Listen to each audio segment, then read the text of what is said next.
folks, how's it going? So I was getting ready to make like a formula that I really like for myself. Just it's tea. I mean, it's it is, but like I thought I should probably turn the camera on, April, because you've been real bad about not making videos lately. So let's break that slump together. And so I am getting ready to bleed out, and I'm like, I just need it to happen. I'm like, come on.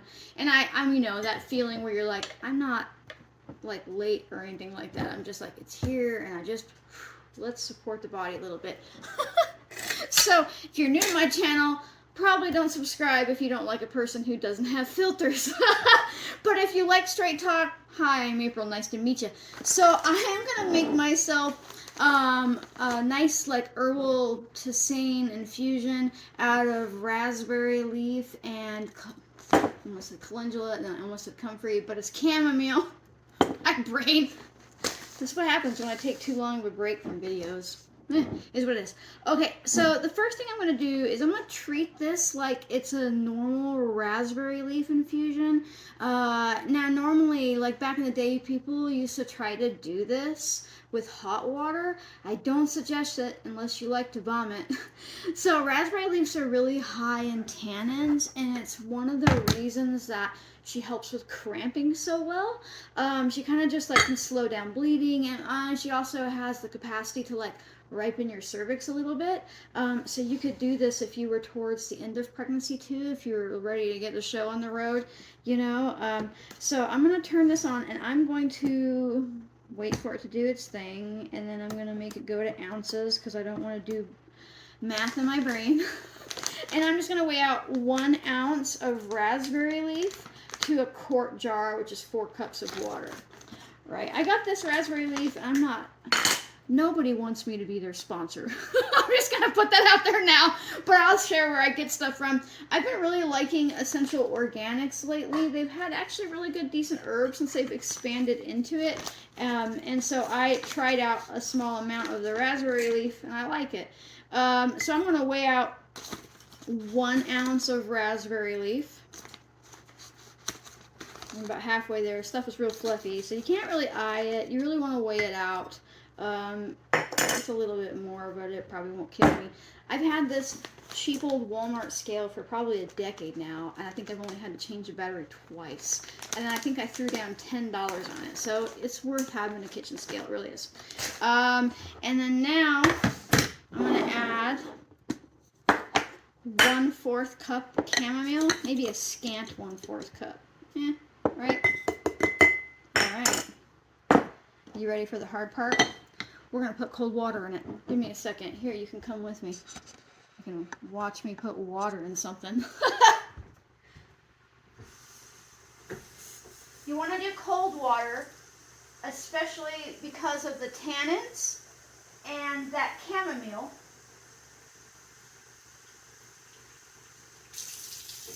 Now, before somebody freaks out because I use tap water, I have a well, and I have a nice well.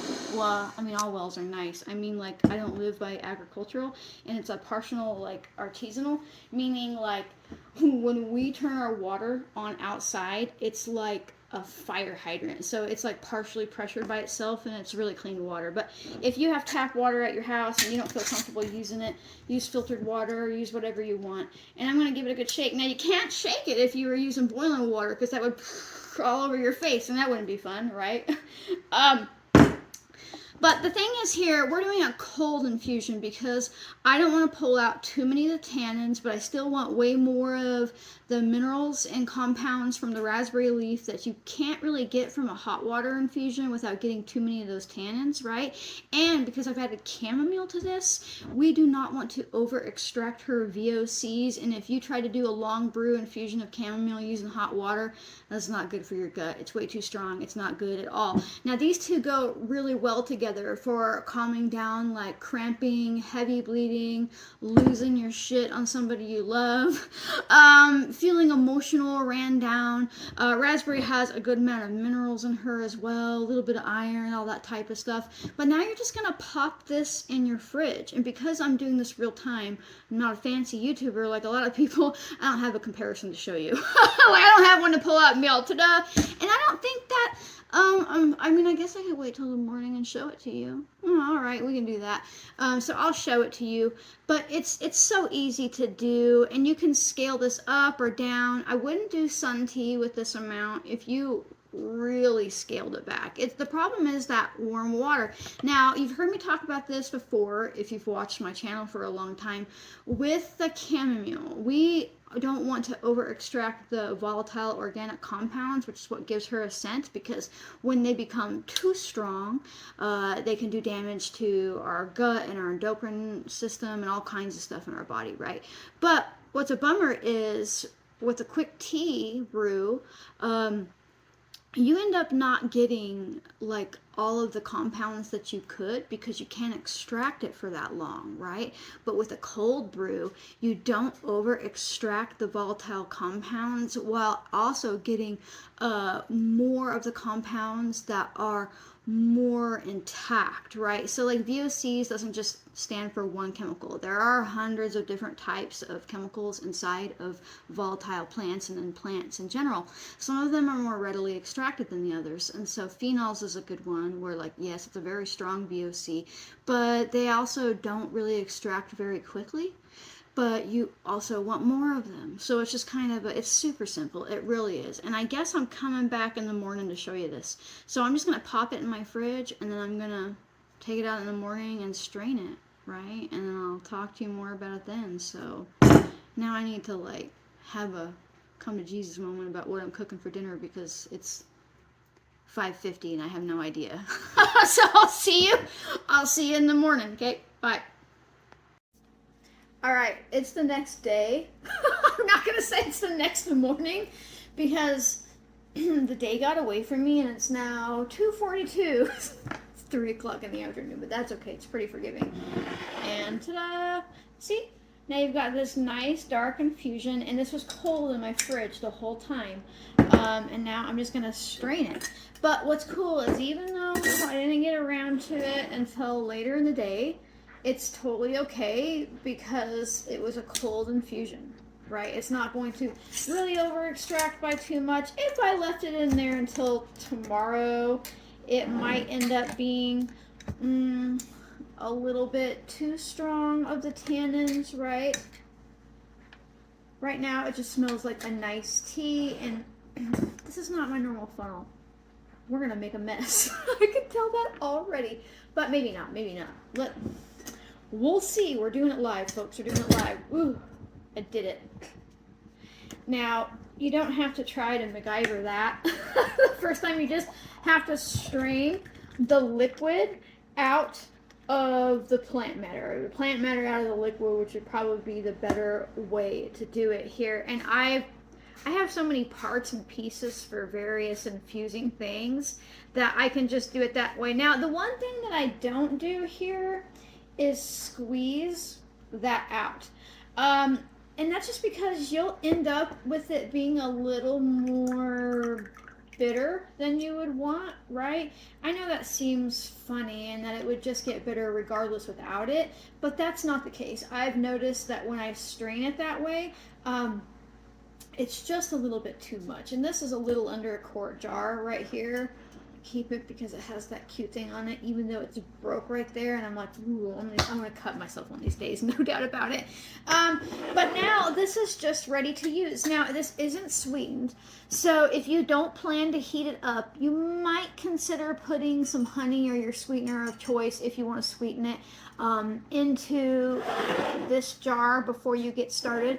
But you'll notice that I said if you decide not to heat it up, and that's the thing, you can warm this up if you want to. It doesn't matter. You can drink it cold, iced, and if you're like, I still find that too strong, I feel like it tastes too strong, you can water it down. That's okay. And both of the herbs used here are fantastic for heavy bleeding, heavy cramping, just feeling emotionally frayed, getting some minerals into our body. And if you end up with like, some women get like diarrhea on their period and things like that, you know, this can help calm that down because of the tannins, because of the digestive aids from the chamomile, which is a natural bitter. And obviously it's good for your nervous system, your immune system, all kinds of stuff. And how easy was that? You were smart enough to do that, right? You just watched me put some herbs in a jar and put cold water over top of it. Forget it until like way later in the next day, and then do a magic trick and strain it. You can do this. You totally have this. It can make a big difference in your life. And the truth is, you don't only have to drink this like if it's your period, right? Like you can also work this into a rotation. A lot of people like raspberry leaf tea year round. You can make sun tea out of it, just less amounts. And I've got some sun tea videos and I can make a specific one for that. But it is so easy. It is so easy to do. And it's just a nice thing to do for your body in the meantime. And I like it because I can just come in here and I can just warm up a cup, or I can drink it cold if I don't feel like I want to take out a pot and warm something up. You know how that goes sometimes. But just having it ready, and you can drink this a few days before your cycle, the middle of it. And again, you can use it during pregnancy, but I wouldn't mess around until it was like you're ready to have a baby, because the raspberry leaf does soften the cervix. And in fact, one of the reasons that it helps with cramping is because when your cervix is softened, regardless if you're pregnant or not, what happens is you're able to bleed a little easier. You're not having to expand as much to let out potential clots and things like that. And that's just the reality of it, right? It also has a little bit of a balancing effect with the prolactins, which are what's making kind of cramps happen, right? And I really love chamomile for like aiding our body for ridding excess like hormones in general, but particularly estrogen.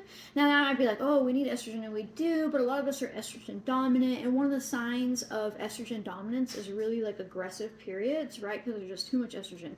And so she's not gonna like make your estrogen like lower dramatically, like, so if you're not estrogen dominant, I don't want you to worry about using chamomile, but she just has an affinity for opening up the detox pathways through your liver, which by proxy puts the excess hormones into your gut, and then you hopefully are eating enough fiber to bind up your bile and you shit them out. And that's just kind of how hormones exit your body. So, but that's easy. You can do this, and you can play around with different herbs. You can do it with just a raspberry. I mean, you can do it with just a chamomile too, but then it's not as specific for when you're on your period and things like that. But you know, don't be afraid to play around and see what flavors you like. Maybe you're like, well, I put an ounce in there and I feel like it was too strong for me, and you don't really want to water it down. You could cut back to half an ounce, like, right? Like, you can make a bigger batch, you can make a smaller batch, you can play around, and you can definitely do this. Now, right as is, without any sweetener or anything added, she's on the bitter end, right? So she's definitely has those bitter aspects. But I really like warming it up and then adding some honey and some cream. And then it's just a really, really nice brew that way. And again, I cannot stress this. If you find that it's too bitter for you, because especially if you're an American, you're not really eating bitter foods anymore. So what's like a normal taste might be too strong to you. Do not be afraid to water her down. And if you're like, I don't want to add cream or anything, you could try adding a little bit of lemon to bring the brightness up comparative to like the bitter scale. But she's not really that bitter, and definitely, again, just play around. So if you would like to support my capacity to be a real human, forget that I was making a thing for myself, almost forget to make the video before I strained it, to just exist here and dump the knowledge out of my head, and you know, and just kind of be all this stuff, consider becoming a member. It's just a way to throw me a couple bucks a month. There's nothing hidden behind a paywall. You do get early access to videos, and you do get Sunday member only Q&A things. But if you can't afford to do that, I don't even want you to worry about it, because I have my Friday Q&A that's open to everybody. So no matter what, you can join a Q&A with me, and you'll get access to this video. You're watching it right now if you're not a member, right? So eventually the video came out. But also make sure that you like, comment, subscribe, turn on notifications, and share. Sharing is super important because it helps other people realize that they are smart enough to do this too. It helps get my work out there. It's just a really meaningful way to support my channel. So thanks for watching, folks, and I'll see you next time. Bye.